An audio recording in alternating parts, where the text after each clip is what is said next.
अस्सलाम वालेकुम स्टूडेंट्स, कैसे हैं आप सब। उम्मीद करता हूँ खैरियत से होंगे और जम कर अपनी पढ़ाई कर रहे होंगे। This is doctor Abdul Qadir from the platform of Tameer online.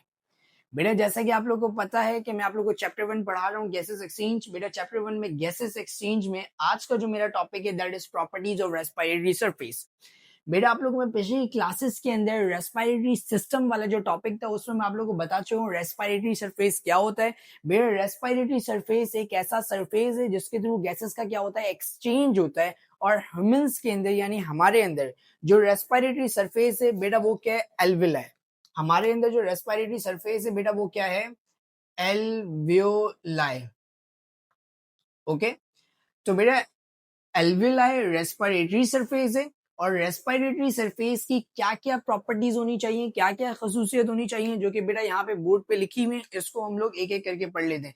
बेटा मस्ट रिमेंबर शॉर्ट के अंदर ये मोस्ट इंपॉर्टेंट क्वेश्चन है, properties of respiratory surface and proportion of respiratory surface, जिसमें से अभी हम लोग जो डिस्कस करने जा रहे हैं रेस्पिरेटरी सरफेस की प्रॉपर्टीज। तो बेटा रेस्पिरेटरी सरफेस की कुल आपकी बुक के अंदर कितनी प्रॉपर्टीज लिखी हुई है, 4 प्रॉपर्टीज। बेटा नंबर 1 क्या लिखा हुआ है, नंबर 1 में लिखा हुआ है रेस्पिरेटरी सरफेस क्या होनी चाहिए, थिन।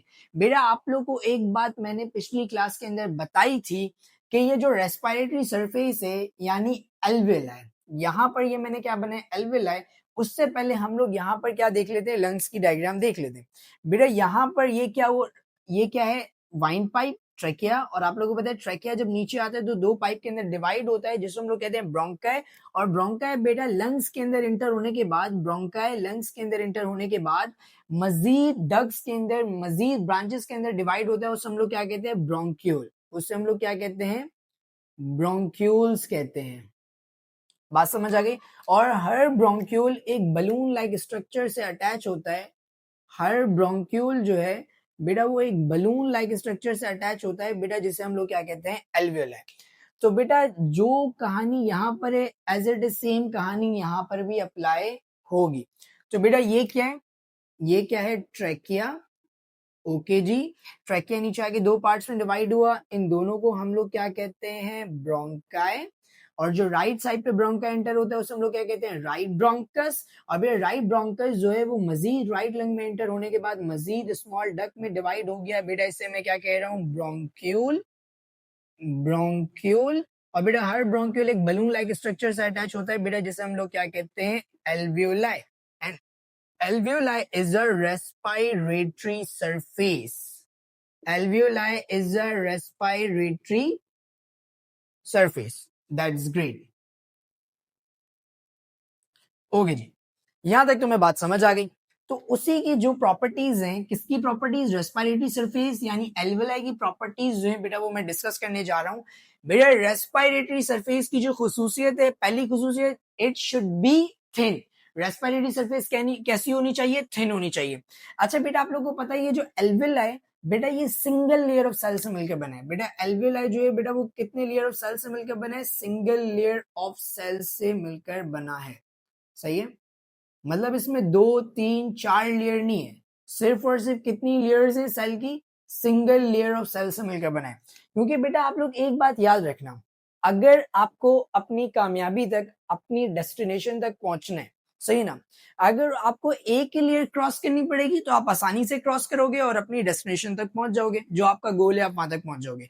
लेकिन आपने देखा कि यार पहली लेयर है इसको क्रॉस करना है, दूसरी लेयर को क्रॉस करना है, तीसरी लेयर को क्रॉस करना है, चौथी लेयर को क्रॉस करना है, तो बेटा आप पहुंचोगे भी लेट और हो सकता है आप पहुंचने के रास्ते में आप बहुत ज्यादा थक जाओ, निढाल हो जाओ, सही तरीके से पहुंच नहीं पाओ, एनर्जेटिक होगे। बात समझ आ गई। लेकिन सिंगल लेयर होगी, आसानी से क्रॉस किया और अपनी कामयाबी यानी अपनी डेस्टिनेशन, अपने गोल तक आप पहुंच गए। तो उसी तरीके से कुदरत ने जो रेस्पिरेटरी सरफेस यानी एल्वेलाई है बेटा उसको क्या बनाया, थिन बनाया, यानी सिंगल लेयर ऑफ सेल से बनाया है, ताकि यहाँ पर जो एयर आए, एयर से मुराद क्या है, ऑक्सीजन, यहाँ पर जो एयर आए, ऑक्सीजन आए, वो आसानी से ट्रांसफर होके कहाँ चले जाए, ब्लड कैपिलरी। कहाँ पर चले जाए, ब्लड कैपिलरी। तो respiratory surface should be thin, number 1। बेटा नंबर 2 पॉइंट क्या है, respiratory surface should be wet. बेटा ये जो रेस्पिरेटरी सरफेस यानी एल्वेलाई बेटा ये वेट होता है। बेटा आप लोग को मैंने एक बात बताई थी